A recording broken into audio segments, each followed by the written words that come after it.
Bon. Bonjour, morning brief du 25 janvier 2019. La plupart des sociétés ont publié, ou les sociétés ont publié leurs indicateurs d'activité T4 2018. Il reste encore une des plus importantes, savoir UADH, dans la concession automobile, qui n'a pas encore publié ces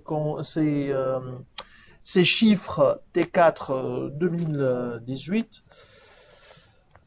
Hier, c'était le, le jour de Sifat qui a publié ses revenus 2018. Bien sûr, Bassem commentera le marché avant de céder la parole à Rada pour donner son avis sur les chiffres de Sifat. Donc, je cède la parole à Bassem. Merci Kaïs, bonjour tout le monde. Donc 16e jour de pression sur la place de Tunis pour ce nouvel an, journée qui s'est soldée par une nouvelle baisse du taux d'index de moins 0,68%. Il creuse ainsi ses pertes à moins 0,94%. Le taux d'index il est à 7203 points, donc probablement il risque de perdre ces 7200 points avec la fin de cette semaine, la dernière semaine de ce mois de janvier. Pour les performances hier, c'était Paulina, plus 5,06%. Il y a également les ICF 188 dinars, plus 4,27. Un titre qui a été sauvé vers la fin de la séance d'hier, hein, au cours de la séance. Il a même touché les 175 dinars. Côté baisse, carte à ses maths, moins 4,21%. Le titre, il est à 1 dinar 59. Il a perdu plus que 22% depuis la reprise de la cotation. Il y a également Sanimed, moins 4,44%. Sanimed est pour le moment le titre qui a plus perdu depuis le début de l'année. Également l'Indor, moins 3,78% à 8 dinars 900. Le volume, il est de 4 millions 9, il est dominé par les CF 732 000 dinars et la Sotetel 428 000 dinars. Globalement, nous restons sur un volume moyen, on est à 5,14 millions de dinars de volume moyen depuis le début de l'année. C'est un peu moins, c'est moins 5% par rapport à l'année dernière.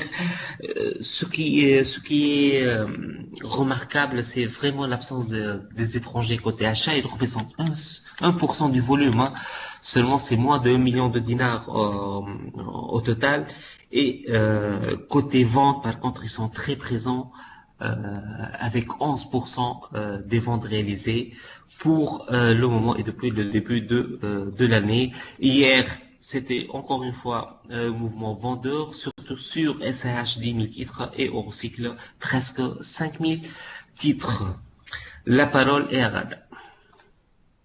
Merci Bassem, bonjour tout le monde. Donc la CIFAT annonce un chiffre d'affaires en baisse de 37% à 6,460 millions de dinars durant le TK 2018. Cette baisse est due à un effondrement de 43,7% des revenus du modèle hospitalier à 3,256 millions de dinars, ainsi qu'une dégradation de 27% du chiffre d'affaires officinal à 3,204 millions de dinars. D'autant que la CIFAT n'a pas réalisé de ventes à l'export sur ce trimestre. Sur l'ensemble de l'année, les ventes ont reculé de 12% à presque 31 millions de dinars. Le chiffre d'affaires du modèle hospitalier, qui représente plus de 50% du total revenu 2018, a enregistré une importante régression de 18% à 16,176 millions de dinars. La production a également baissé de 9% à 28,7 millions de dinars. Sifat déçoit encore avec des chiffres inférieurs à nos attentes, soit un chiffre d'affaires autour de 35 millions de dinars estimé par Alphamena en 2018. La situation demeure inquiétante pour le laboratoire pharmaceutique de l'État qui, contrairement à Adua et Unimed, est incapable de saisir le potentiel de l'industrie pharmaceutique en Tunisie. Merci, je cède la parole de nouveau à Qais. Merci Rada, merci Bassem. Donc, je vous souhaite un bon week-end. Au revoir, à lundi prochain.